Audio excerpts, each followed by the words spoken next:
طيب بصوا يا جماعه، هنبدا بي انفستمنت. انا نفسي الناس اللي بتحط فلوسها تحطها في حاجه بالمنظر ده. ما تحطش فلوسك الا لو لقيت المنظر ده قدامك. ده سهم استثماري على المدى البعيد. انا عارف ان كله هيجري يحط فلوسه فيه، ولكن انا مش بديك توصيه، انا بقول المنظر اللي تختار على اساسه السهم. بصوا شمعة فوليوم قد ايه كسر الرينج الطبيعي بتاع البيع والشراء اللي هو الخط الازرق ده. بصوا كسرها بقوه ازاي، ادي واحد. بصوا عندي الاستوكاستيك اوفر سولد، يعني حصل تشبع بيعي خلاص في المنطقه دي.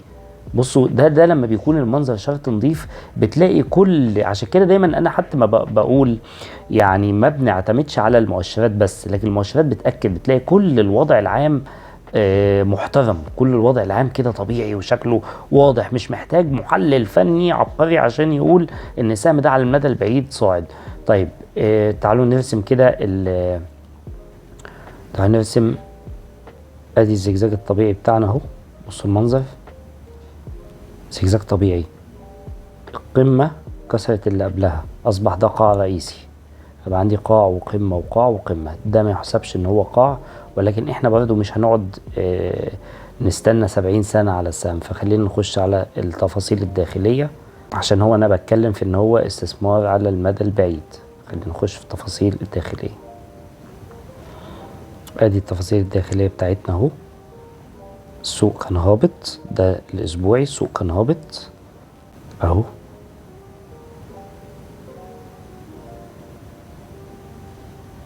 بصوا كده المنظر ده يغرك ان هو خلاص مكمل صعود. لا، ليه؟ القمة دي لسه ما اتكسرتش. اخر قمة كانت عندي اساسية او رئيسية. عرفت منين انها رئيسية؟ القاعدة اتكسر، اصبحت دي قمة رئيسية. هل القاعدة اتكسر؟ لا. يبقى انا كل ده الماركت عمال يلعب جوه الرينج بتاعي. طيب تعالوا نخش جوه تفاصيل اكتر. طبعا انا عايزكم بس ايه، الفت نظركم لحاجه الاول. انا معلش هطول شويه في السهم ده عشان على اساسه هنحكي في اللي جايين يعني. بص عندي هنا اوفر بوت ازاي عالي قوي. بص عندي شمعه بيعيه قويه ازاي من الفيلم الصغير، على الرغم ان انا على الكبير الدنيا عسل. انت لو اشتريت هنا على فكره مش هتخسر. لو اشتريت هنا مش هتخسر، بس هيقعد يعكس عليك فتره. طب وليه؟ طب ما انا استفاد بان انا اشتري من تحت بسعر احسن واخد معاه الطلوع ده كله. وده اللي انا قلته في اول فيديو انا نزلته.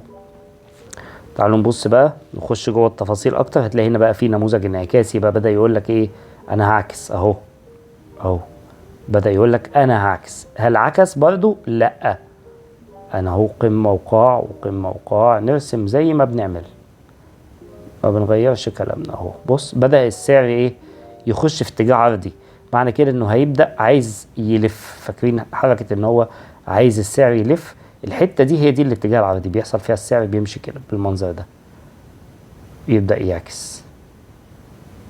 تمام. طيب انا اشتري امتى ولا بيع امتى؟ والله لو كسر لي القمه دي في الحاله دي هضطر اشتري بالغالي شويه، بس هيبقى امل لي ان انا اشتري. يعني لو كسر لي السعر، يعني مثلا انا جيت عند سعر 21 كده ولقيت السعر بدأ ان هو مكمل، ساعتها اشتري. ولكن انا اشك ان ده يحصل. هو غالبا اللي هيحصل هبوط ضعيف شويه، وبعد كده يبدأ السعر ان هو يصحح. طيب تعالوا نشوف على المدى القريب صعود. يعني انا لو هخش دي مضاربه، خليني معلش امسح الكلام ده. انا لو اخش الصفقه دي مضاربه، انا اخشها صعود. انا لسه الاتجاه العام بتاعي صاعد. خليني ارسمها لكم اهي. بصوا انا لسه الاتجاه العام بتاعي عامل لي وتد انعكاسي على الاجمالي اهو. يعني انا لسه الاتجاه العام بتاعي صاعد. طيب نخش في تفاصيل اكتر شويه. نخش في 5 دقايق مثلا. ادي زجزاج ال5 دقايق اهو. بص نازل وطالع ونازل وطالع ونازل وطالع ونازل، وبدأ يكسر اهو. اهو بدأ هيصعد من النقطة دي. ولكن انا ما بشجعش اي حد ان هو يشتغل بالطريقة دي، ولا بقول اشتغل ولا ما تشتغلش. انا بحلل فنيا. فانا شخصيا لو هخش صفقة زي كده، اخش من هنا مثلا، وقف خسارتي في المنطقة دي وارباحي في المنطقة دي، فتكون صفقة 1 ل1 او 1 ل1 وربع. تكون صفقة بالنسبة لي انا 1 ل1. ده بالنسبة للمضاربات. عشان ما اخسرش فلوسي لازم يكون اقل حاجة في الريشيو بتاعي 1 ل1. يعني انا مستعد ان اخسر مثلا 3 جنيه ولا بتاع قدام النكسة، او 2 جنيه قدام النكسة ب2 جنيه. هي دي 1 ل1. خلاص ده بالنسبة للمضاربات. ده منظر السهم يا جماعة اللي الناس تشتري فيه، رغم ان هو على المدى العام انا قلت لك انه صاعد اهو، على المدى العام ان هو صاعد، الا ان انا رجعت قلت لك هيحصل عندي تصحيح بسيط. في ناس ممكن تستفيد من مضاربة بكسر المنطقة دي لهبوط بسيط، وفي ناس ممكن تستفيد من مضاربة على فريم اصغر شوية اللي هو ال5 دقايق، وتبقى صفقة لمدة يوم ولا حاجة، ولا يومين 3 ايام في الحدود دي، ويبدأ ان هو ياخد مضاربة صغيرة هنا. فانت عندك 3 مضاربات اهو، اختارهم مين؟ اختارهم الصغيرة خالص. كل ما بتصغر بالفريم كل ما انت الوضع ما بيبقاش مظبوط معاك طبعا. وانا بتكلم اهو عشان انا كنت بشرح من الفريم الصغير، يعني اللي واخد باله او مركز معلش ادخلكم، انا عمال اخرج وادخل ادخلكم شويه. اللي بص من الفريم الصغير، بص انا كنت لسه بقول لك نشتري، لو ركزت او رجعت الفيديو هتلاقي كنت في الشمعه دي.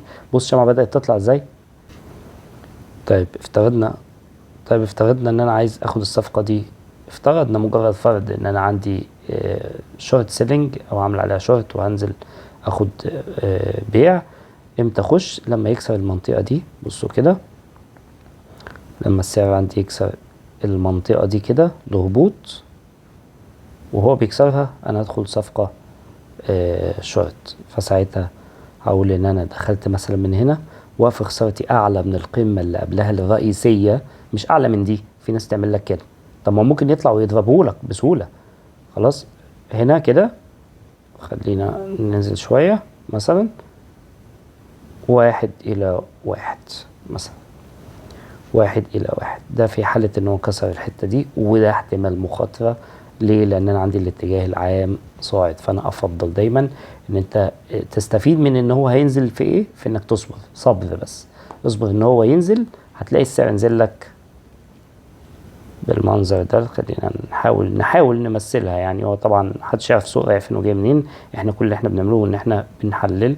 هينزل كده في كده، ويبدأ يعمل لك نفس القصة. شايفين المنظر ده؟ المنظر ده الصاعد ده يبدأ يعمل حاجة شبهه، ومش هتطول قوي، ويبدأ يعكس نفسه، ويبدأ يلف، ويبدأ يكسر ويصحح. اول بقى ما يعمل لك كده يا باشا، ساعتها تقوم انت داخل شاري من النقطة دي او من النقطة دي، تقوم داخل شاري.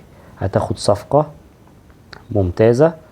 لو عايز تاخد صفقة على المدى البعيد شوية، ممكن تقول له ان انا ده لو هتاخد مضاربة، تقول له ان انا واقف خسارتي في المنطقة دي اخر قاع رئيسي، وارباحي عند القمة دي. بص صفقة 1/3 ممكن تقول له كده. لو عايز صفقة طويلة شوية، فعايز تاخدها صفقة قصيرة المدى، انت هتقول له ان انت ارباحك هنا 1/1. عايز تاخد صفقة مضاربة من الحاجات اللي هي الخيبانة بتاعت ال5 دقايق ولا البتاع، هتقول له الستوب هنا والتيك بتاعك هنا. وانا ضد الموضوع ده. ليه؟ انا احب دايما وقف خسارتي عند قاع رئيسي. القيعان الرئيسيه ما بتتكسرش بسهوله. بص كل القيعان الرئيسيه اللي هنا، بص معلش انا مش داخل اقول لك اشتري وبيع زي ما الناس بتبقى عايزه، انا عارف، ولكن انا يهمني اكتر ان انت تفهم الفكره. بص كل القيعان الرئيسيه، لما القاع الرئيسي اتكسر قال لي خلاص كده انا السعر بدأ يهبط. يعني التأكيد الوحيد ان السعر يعكس عليا او انه يضرب لي وقف خسارة اي مكان. لو انا اشتريت من هنا حطيت وقف خسارتي هنا ومكسبي فوق 1/1، يعني لو كنت انا جيت عملت كده مثلا، خلاص انا ضامن مكسبي. عمر السعر ما هيرجع لنا الا لو كانت صفقتي اصلا غلط. عملت نفس القصة هنا ودخلت من المنطقة دي اشتريت، وقف خسارتي هنا واخد ارباحي هنا، انا كسبان. نفس القصة في كل قاع. طيب امتى يضرب لي ستوب؟ لو كانت صفقتي غلط. احتمال وارد، بس شوف قدام كم مره انت غلطت. مره يعني لو خدنا من هنا دي مره كسبنا، مره دي اهي كسبنا. طب انت جيت خدت هنا واتسرعت اهو كده مثلا، هنا دي الوحيده اللي خسرتك. فتصبح ان انت كسبت 5-6 مرات قدام ان انت خسرت مره. اجمالي هتطلع كسبان طول ما انت بتعتمد نظريه القاع الرئيسي او القمه الرئيسيه. هتخش بقى حاجات صغيره هنا، اتفضل يا عم بص المنظر. ولذلك انا دايما اتكلم ان احنا ناخد صفقاتنا فريمات كبيره شويه، هتاخد شويه وقت ولكنها صفقات مضمونه وتحليلها واضح، وده النقطه اللي مهمه عندي. طيب تعالوا نخش بقى في السهم اللي بعده. ده مش محتاج كلام. بصوا ده ايه ده بقى يا جماعه؟ ده بصوا عامل لي ايه اهو. ده هو شارح نفسه بنفسه. هو بيقول لك انا بموت اهو. ايه ده؟ ده كان هابط اهو، وبعد كده بقى صاعد اهو اهو، بعد كده هبط، بعد كده تساوت القمم. ادي اول اشاره انعكاسيه. القاع اتكسر. ده تاني اشاره انعكاسيه وتالت اشاره انعكاسيه مع بعض، وبيجري. هتخش تاخد ايه؟ في ناس سالاني على السهم ده يا جماعه. ده هتخش تاخد ايه ده؟ خلاص هتخش تاخد ايه؟ قوه القبضه.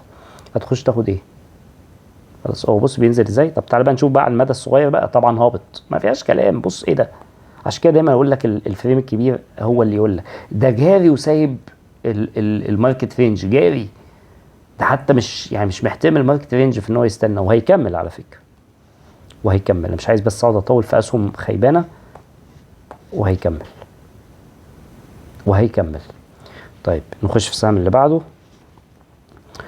اسك تعدين طاير. ما حدش بيشتري حاجه كده يا جماعه. ايه ده؟ انا اروح فين؟ هتقول لي ما هو لو اشتريت من هنا ممكن يكمل. خلاص ماشي براحتك. انا ده رايي التحليلي. انا ما بشتريش حاجه فوق كده. ما بشتريش حاجه غاليه. اشتري حاجه غاليه ليه؟ انا بشتري عشان ابيع واكسب. بشتري بالرخيص عشان ابيع بالغالي. تروح تشتري بالغالي وتقعد بعد كده تقول انا اتزنقت ومن ساعه ما اشتريته عمال ينزل عليا. ما هو عشان حضرتك تشتري وخلاص. ايه ده؟ ايه ده؟ ايه ده؟ هيروح فين تاني؟ طبيعي هيقعد يطلع شويه. ايه كان لفين انا مش عارف ومحدش يقدر يعرف، ولكن التوقعات هتقول لك انه هيوصل لحد هنا قبل ما يبدا يعكس. تعالى بقى نخش على حاجه صغيره كده. طالع. بص الشموع قد ايه. كل ده شراء. كل ده ناس شاريه. هتقول لي طب وهو ليه وهو هنا يرجع ينزل؟ او ليه النظريه بتاعت اصل في نظريه يا جماعه للموضوع ده بتقول لك ان هو طول ما هو الحاجه عامله عمود نور كده، عامل لك شعاع كده، بامب اند دمب، ده هيطلع وهينزل تاني. ليه بينزل تاني؟ حط نفسك مكان اللي اشترى من هنا. هيعمل ايه اول ما يلاقي السعر كده؟ يقعد يستنى ما يعكس عليه ولا يبيع؟ هي دي المشكله. فكل اللي اشتروا من هنا، كل اللي اشتروا من الحته دي، خلينا نعلم عليها اهو عشان تفهم بس سياسه تفكير المشترين اللي هم المحترفين. كل اللي اشترى من هنا يا باشا السعر طلع عليه لحد هنا. يقعد يستنى ايه تاني؟ انت فاكره هيفضل قاعد طمعان؟ ده هو شاري ب 10 جنيه بقى ب 50. بقى ب 50 في شهر ولا بتاع، واقل من شهر يمكن احيانا. اتضرب في 5 في شهر. هيقعد يستنى؟ هيبيع يا باشا. كل اللي هنا دول بيع بيع بيع بيع بيع. انت بقى دخلت تشتري لي حلو من هنا اهو. انت دخلت تشتري من المنطقه دي من هنا كده. اقعد بقى استحمل بقى ان هو ينزل عليك كل ده، واستحمل عليك بقى ان هو ايه، يقعد يصعد. خليني اوريك بقى هيصعد ازاي. ما هو ده اللي هيحصل عشان بس تبقى فاهم. هيقعد يعمل لك كده في اغلب الاحيان. يعني هو هينزل لك مره واحده ويقعد يعمل لك كده بقى اهو. ده اللي هيحصل. خلينا بقى نكمل كده. يقعد بقى يعمل لك ايه؟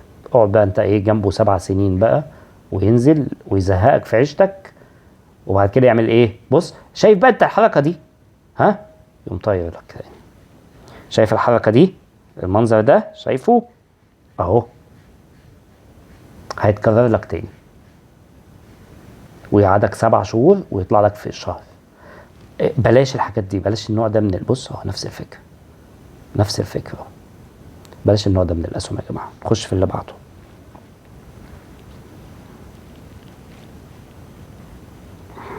صاعد. صاعد. بص شمعة قوية. اوفر سولد. نخش بقى على الفريم اللي اصغر شوية. خلينا في الاسبوعي الاول عشان تبقى الدنيا واضحة بس للناس اللي لسه شوية في التحليل اهو.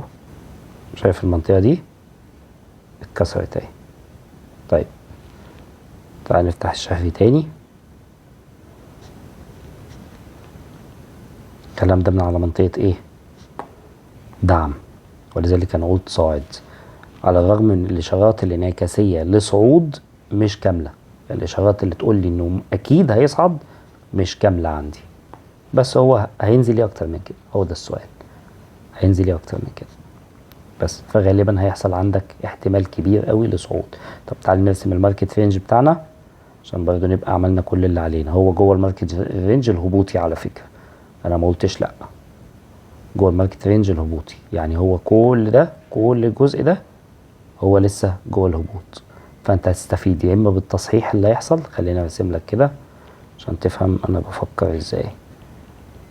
ادي القناه اهي، بص قناه عشان هي صحيحه، اول ما توصل دول ببعض هتلاقي دول متوصلين ببعض اوتوماتيك بنسبه كبيره يعني. سيبك من شمعه ولا شمعتين طايرين، احنا بنرسم رينج يا جماعه، رينج يعني متوسطات. عايز اقعد اعمل لك كده واقعد اعمل لك كده، الكلام ده يعني كلام، انا اسف يعني كلام ناس صغيره شويه. خلاص هو هيطلع لك في تصحيح على الاقل حبه حلوين لحد هنا، وغالبا انا شايف انه غالبا هيكمل. نشتري ولا ما نبيعش ولا نعمل ولا بتاع، انا شايف ان دي صفقه بنسبه 70% جودتها. نخش في اللي بعده.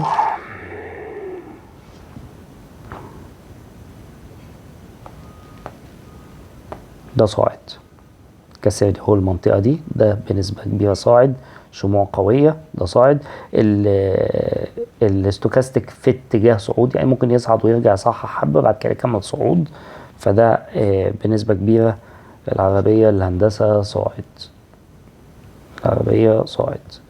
خلاص هو كسر دي الحته دي كده اهي، فهو غالبا صاعد. ادي اول هدف، ده وجهه نظري التحليليه. عندك ده المنظر اللي هو شغال على اساسه او شغال على ضوءه. هو هرسمه لكم على الفريم الكبير عشان تحسوها اكتر. ده الماركت رينج بتاعنا، بيقول لك انا صاعد. هو اللي قال، مش انا اللي بقول. يا جماعه يا جماعه ارجوكوا، هو اللي قال السعر، اللي قال. بلاش تتوقع انت وبتاع، تتوقع دي التوقعات لو انت بتفكر يعني حد شاري ولسه انت بتفكر ايه، طب ابيع ولا اخلي. لكن طول ما انت لسه هتشتري، هو اللي بيقول اشتري او ما تشتريش، مش انا اللي بقول. خلاص طالما انت واخد صفقة صحيحة، طالما واخد صفقة صح، فهو سهم كويس يعني. اتكلم في جودته، اقول برضو ان هو في حدود 70-80% جودة الشراء من المنطقة دي في السهم ده. نخش على اللي بعده. كيما طايف، كيما طايف. بس امسح الكلام اللي عملته ده، بوظ الدنيا. كيما طايف عندي ده اخره اهو. وانا يعني شخصيا ما بعتدش لما بيكون شمعتين جنب بعض كده، لان دول على فريم اكبر شويه تلاقيهم ديل بيولاشوا بعض، فاهم؟ بس فانا شايف ان هو ممكن يوصل لنا. هو بدا يطير اهو. تعال بص بقى على الفريم الصغير، تلاقيه بدا هينزل بقى. يعني انا بفتح والله معاكم لاول مره النظره الفنيه الشامله دي يعني. بص كده، بص الشراء والبيع الطبيعي فين، وانا عندي فين كبيع كمان. بص انا جاي من فوق، فهو غالبا هينزل. لو جينا نحلله كده اهو، ماركت رينج عنده تصحيح لازم هيقوم بيه الاول، ده لو هيكمل قبل ما يكمل. يعني غالبا اللي انا شايفه الفتره الجايه، وتابعوني برضو وبقولوا لي انت صح او غلط، ده اللي هيحصل. ده اللي هيحصل الفتره الجايه. ممكن يمشي لك حبه هنا، ممكن يعمل لك واحده اطول شويه كسعر، هو ده اللي هيحصل. فممكن حد يشتري من هنا مضاربه، وقف خسارته هنا، اقدر ارباحه ضعفه او زيه. فانت وقف خسارتك لو هو مثلا جنيه او 2 جنيه، يبقى اقدر ارباحك 2 جنيه وشكرا. وهيبقى ده غالبا من وجهة نظري اخره. ولا نخشها هبوط، نخشها هبوط دي، او نبيع يعني، واللي عنده حاجة يبيعها لما يبقى يعكس نبقى نبيع. انا عندي قاعدة بتقول الترند مستمر الى ان يثبت العكس. الترند عندي هنا صاعد، يبقى انا لسه صاعد. كل ده توقعات اللي هيحصل بحكم الكبير، بحكم الكبير. بس فانا شايف ان هو، تعال نخش بقى على الديلي، على المدى اللي جاي ده ممكن ان هو يهبط. ما لسه ما كسرليش حتى اخر قاعه عشان اقول 100% ان هو يهبط زي ما انا قلت. انا بالنسبه لي لحد دلوقتي، لحد دلوقتي هو صعود، لكن ما خاطرش بقى. فاهم الفكره فين؟ هو صعود والترند مستمر الى ان يثبت العكس، لكن ما اجيش اخاطر، ما اجيش اخد من هنا. انا اخد من هنا، اخد من هنا بالكتير. هنا لا، هنا خلاص. هو انت بص، هو انت جايله السعر بيتزنق فين؟ ليه اخاطر ان ممكن يطلع او ممكن ينزل؟ ليه ما اخدش صفقتي وانا ضامن؟ فهمت انا بتكلم في ايه؟ طيب نخش في اللي بعده.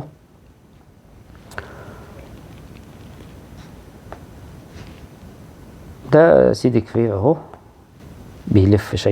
شايفين بيلف، واخدين بالكم؟ خلينا ارسمها لكم، اللفه اللي بقعد اقول لكم عليها. شايفين اللفه دي بس؟ طيب هل هو هبط فعلا؟ لا، ده التوقع العام ان هو هيهبط الفتره الجايه. لكن بالنسبه لي اللي عايز يشتري، هو لسه في مرحله صعود. انا بالنسبه لي هو لسه في مرحله صعود، وارد جدا جدا جدا ان هو يصعد لحد المنطقة دي تاني، ولكن انا ما عملش كده.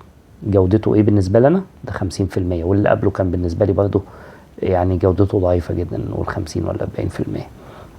جودته بالنسبة لي 50%. يعني لو جيت رسمت كده اهو، بص شايف القناة بتلف ازاي؟ بتلف، هي بتقول لك انا بلف، هي مش بتقول لك انا لسه صاعد. اذا ممكن السعر ده يجي يعمل معاك كده، يعمل كده ما يوصلش لدي، ما هو بيلف بقى. يعني كل مرة القمة دي كانت اعلى من دي، بعد كده القمة دي، خليني معلش ارسمها لكم تاني، القمة دي اعلى من دي، بعد كده القمة دي بقت قد دي، بعد كده القمة اللي جاية ممكن تبقى قد دي او اقل شوية. ما هو عمال يقل، عمال يقل. داخل انت تشتري فين؟ داخل تشتري فين؟ اللي هياخد مضاربة ممكن، ممكن يعني، ولو اني ضد الموضوع ده. خلينا نمسح الكلام ده.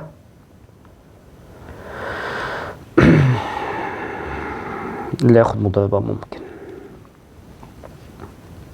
ممكن يجي من هنا كده ويشتري، واقف خسارته في المنطقة دي، واخد ارباحه قدهم 1 ل1، ويبقى بيخاطر شوية، ممكن وارد يعني، لكن على المدى البعيد لا. طيب اللي بعده،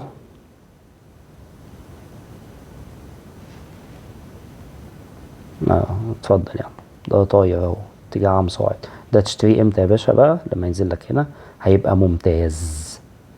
ده ممتاز، ده ممكن يكمل لك فتفوته يضحك عليك بيها، وبعد كده ينزل تاني لحد ما يوصل هنا. اول ما تلاقيه خبط في دي، روح ارسم دي عندك، يعني استنى سنه ولا سنتين بقى، فاهم يعني؟ ما هو احنا في 2023، استنى لك 3 سنين بقى ولا حاجه، ولا 4 سنين على ما يوصل لك لهنا، عشان تضمن ان دخوله سليم. خلاص، ده اسكندريه الحاويات اهو. طب عايزينه مضاربه؟ ممتاز مضاربه، ممتاز مضاربه، ممتاز مضاربه. اتجاه عام صاعد، عندي اوفر سولد اهو، وخلاص البيع قل عندي جدا جدا جدا.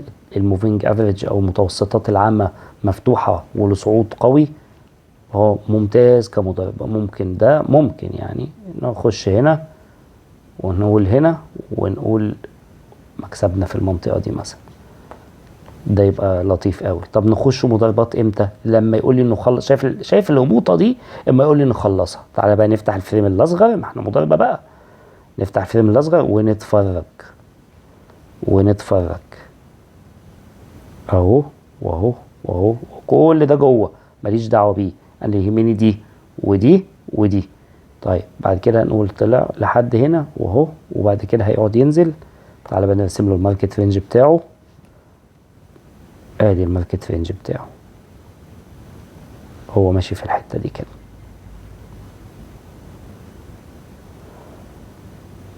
لما يخلص بقى الماركت رينج بتاعه، عشان كده يقول لك ده نموذج اسمه نموذج علم.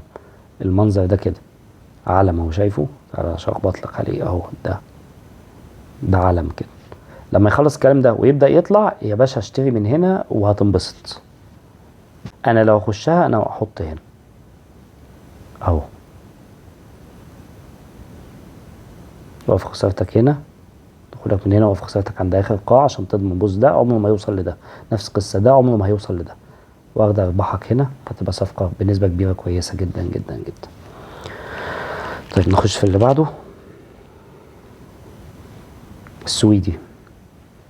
ده ايه ده؟ ان شاء الله ده ما برضه نفس القصه، ده هيصحح عليك غالبا، وهينزل على المدى البعيد، على المدى البعيد اهو. ماركت رينج اللي قال مش انا، بيقول لك ان انا قربت من هنا، وممكن من هنا وينزل على فكره، وارد جدا.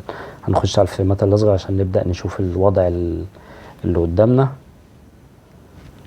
لا، الوضع اللي قدامنا بيقول ان هو على المدى القريب هو ممكن يكمل صعود، يعني ده برضه يتدخل مضاربات، ده برضه يتدخل مضاربات. لما يبقى يوصل لهنا ويعمل لي انعكاسي ويجي صاعد، ابقى اخش نفتح الساعه عشان نفهمه اكتر اهو. شايف انت الهبوطه الحلوه اللي حاصله دي؟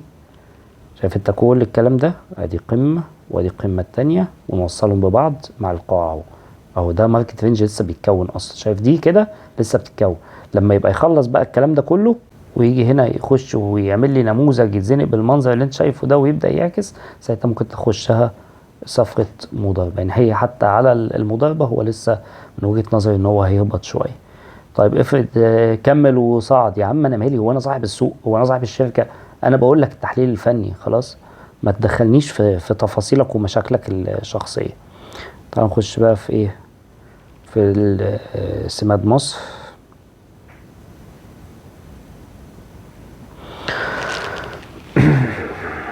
طاير في الهواء الشاشي برضو على المدى البعيد، ده ما يدخلش دلوقتي استثمار خالص.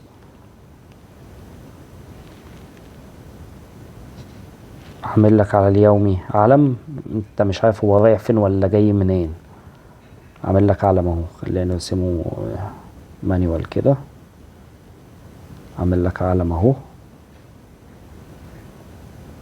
انت مش عارف هو رايح فين ولا جاي منين. ده يا باشا كسر صعود يبقى غالبا هيصعد، كسر هبوط يبقى غالبا هيهبط. ده مزنوق في حته محدش يقدر يحللها، ده تنساه دلوقتي. تعالى نفتح بس الساعه كده ناخد بصه، ما نبقاش ظلمناه. يعني انا شايف ان على الساعه هيهبط، وجهه نظري ان هو هيهبط الفتره اللي جايه، واحنا مع بعض وهنتفرج اهو. ما فيهاش كلام، ده هيهبط الفتره الجايه. الاحتمال الاكبر لهبوط، هو ما كسرليش قمه، هو باصص لي لهبوط وجاي لي من صعود، باصص لهبوط وجاي من صعود، يعني هيكون قدر ان هو يهبط له حبه، بس لحد فين بقى هو ده السؤال. فالماركت رينج يعني التحليل كده المبدئي، عارف انت بنسميه يعني كانك ايه، الفكره الاوليه. الفكره الاوليه بقى بتقول لك ان هو يهبط لحد الاصفر ده، لان اخوه اول واحد نزل هنا، اخوه نزل هنا، اللي بعده هينزل هنا. نفس القصه زي ما ده كان هنا، ده كان هنا، ده كان هنا. هو بيتحرك في رينج، في مدى. ايه فكره الرينج والمدى؟ احنا بنبقى كناس بتضارب، بنبقى متعارفين على ان لما يوصل لهنا ابدا اشتري بتاع. فهو ده اللي بيخلق اصلا الماركت رينج، دي حاجه كلنا متفقين عليها من غير ما نتفق مع بعض فعليا يعني. خلاص، فهو الفتره الجايه السويدي يهبط له حبه حلوين، يعني شايف ان هو لا يصلح استثمار دلوقتي ولا مضاربه. ده وجهه نظري يعني. ابو قير طاير في الهواء الشاشي اهو، ما ينفعش استثمار ده برضه. ده طاير في الهواء الشاشي، ده الفتره الجايه ده هينزل، ده تخش عدلي على طول، ده تخش له عدلي على طول اهو. بص، تعالى بقى يكسر لك، هو خلاص قرب اهو، تعالى بقى يكسر لك البتاع دي اهو، يقطم لك دي، خلاص شكرا انت في هبوط. خلاص شكرا انت في هبوط. ده ما انصحش حد يخشه. ده انت رسمت الماركت رينج بتاعه اصلا اهو. ده هيهبط اليومين اللي جايين حبه ايه، عسل يعني. ده هيهبط له حبه عسل. بص على كل الفريمات هو عامل ازاي. ده الحبه اليومين الجايين هو هابط حبه عسل. ده هبوط خلاص، فانا ما انصحكش بيه دلوقتي يا جماعه. كالعاده اللي عنده اي سهم واقف معاه او عايز يعرف تحليله يحطه لي في الكومنتات، والفيديو اللي جاي بيبقى تاني يوم على طول، يعني بكره ان شاء الله في فيديو لو ربنا كرم، هيكون للناس اللي بعتت لي النهارده. وبعد كده نبدا نخش في فتره الاجازه باذن الله بتاعه السوق. فلو عندك اي سؤال او اي حاجه واقفه معاك يعني كتحليل فني فقط، او سهم انت مش عارف ايه ظروفه او كده، ابعتهولي واديك تحليله تاني يوم باذن الله. ده صاعد اهو على المدى البعيد، ده سهم استثماري من الطراز الاول، ولكن انا افضل، بص تعالى نتفرج على الماركت رينج وجماله اهو. ده بنية السوق، الماركت ستراكشر بتاعتنا. بص التلاشيت دي ليه؟ لان في واحده اعلى منها، عشان ما حدش يقول لي اشمعنى فوتته وبتاع. بص بيبدا يبني ايه نفسه. بص هو هنا فوق اهو، شايف انا ليه رسمت ده؟ عشان اللي انا هعمله دلوقتي نوصل دول ببعض ونوصل لحد دي، وارد يكمل سنه. لا مش دلوقتي، لانه مش هيلف مره واحده، بنسبه كبيره هينزل الاول يصحح وممكن يكمل طلوع، ولكن في كل الاحوال حتى لو طلع شويه هينزل الاول يصحح. لما ينزل عند الحته اللي تحت دي ان كانت في منطقه ايه، ساعتها نقول نشتري استثمار. ومبروك عليك انت على المدى البعيد، انت الدنيا عندك ما شاء الله هتبقى تمام. طيب تعال نخش على الفريم الصغير نشوف هو فعلا هينزل على طول ولا لسه ممكن يطلع شويه. على الساعه اهو، لا ممكن يطلع شويه. ادي الماركت رينج بتاعنا، ممكن يطلع شويه، ممكن يطلع له حبه حلوين. خلاص، فده سهم لطيف. عندي اوفر سولد اهو، وعندي الشموع البيع خلاص بدأت تخلص، بعيد جدا عن المدى الطبيعي بتاع المشترين والبائعين. فلا هو ممكن لسه الاتجاه بتاعي صاعد، فده سهم لطيف يعني، ممكن يعني تخش مضاربة. كويس. لو كسر لك بقى الكلام اللي هو عامله ده مثلا، اول ما يكسره انت ممكن تخش معاه حبة حلوين مضاربة. لو كسر الكلام ده لصعود، وده العلم اللي احنا بنقول عليه اهو، ده العلم اللي احنا بنقول عليه اهو، علم صاعد وعكس، صاعد وعكس، صاعد وعكس، وهكذا. نخش في اللي بعده. ده سهم كويس بنسبة 75%، يعني 80%. يعني المنظر الأولي كده إن هو خلاص بيقفل، بس ممكن يصعد لسه. تعال نشوف بقى من جوه بيقول ايه. بيقول إنه ممكن يصعد لسه أنا في اتجاه صعود حلو ولطيف، أنا لسه في اتجاه صعود. يخلص بس هبوطه ده وممكن تشتري، لو ليك مزاج ممكن يخلص هبوطه ده وتشتري. متستعجلوش يا جماعة، خد بالكوا. أنا في ناس كتير أوي بتكلمني الاستعجال ده عندها يعني صعب أوي. كل ده هو لسه بيصحح الهبوط، لما يخلص هبوطه بسلام إن شاء الله نشتري. محدش يستعجل، السوق موجود والفرص كتير ما شاء الله. ما يخلص الكلام ده ويجي خارج وينزل، ممكن ينزل لك حبة كمان على فكرة، يبقى خد صعود. اللي بعده، يعني دي بالنسبة لي صفقة 60% مثلا. ده أموك أهو، ده الحتة اللي فوق دي اللي هي النهاية بتاعت القمة اللي فوق. نخش على الأسبوعي مثلا نشوف وضعه ايه. يعني على الأسبوع بيقول إن هو صاعد. خش على اليومي، اتجاه صاعد. خلينا بس نرسم صح كده، اتجاه صاعد، شمعة قوية. لا يعني ده سهم أعتقد إن هو كويس كمضاربة كمان. نخش على الساعة. على الساعة كسر دي والمنطقة العرضية دي، كسر لي المنطقة دي ونزل دي، يعتبر صحح أو بيصحح من هنا أهو. صحح، بصوا عمل تصحيح في الحتة دي. خش على الفيلم الأصغر كده عشان تشوفوها أهو، صحح من عليها وعمل لي ماركت رينج. لا ده سهم لطيف في كشراء يعني، كمضاربة أو كاستثمار. يعني هو يعني طاير شوية، مش مواصفات السهم اللي أنا برضه أشتري فيها قوي، لأن أنا عندي القمة بتاعتي قريبة خلاص قوي، ممكن يلف من عندها ويعكس. يعني بس هو كويس، يعني ممكن نقول إن هو 80% برضه. فده سهم جيد للشراء وممكن للاستثمار، ممكن يعني هو جيد في كل النواحي. لأن لو نتكلم بقى على الفريم مثلا الشهري، على الفريم الشهري، فهو انا عندي بيقول ان هو في اتجاه صاعد. هو ما قاليش غير كده. اللي يوقفني القيمه دي هي اللي تقليني. ممكن من عندها في ناس تبدا تقول لك انا مستهدف ان هو يوصل، كانت شاريه من هنا بقى، مستهدف ان هو يوصل لهنا وابدا ابيع. هي دي بقى مشكله القمه دي مشكلتها. وخصوصا الماركت رينج قريب من بعضه شويه، لان هو يعني يعتبر هنا، بص الماركت رينج يعتبر قريب من بعضه شويه. فهو يعني اخره هيبقى بيلعب في الحته دي. فهو بس على المدى البعيد يعني في قلق شوية، ولكنه على المدى القريب هو غالبا نسبة كبيرة أوي السهم ده صاعد.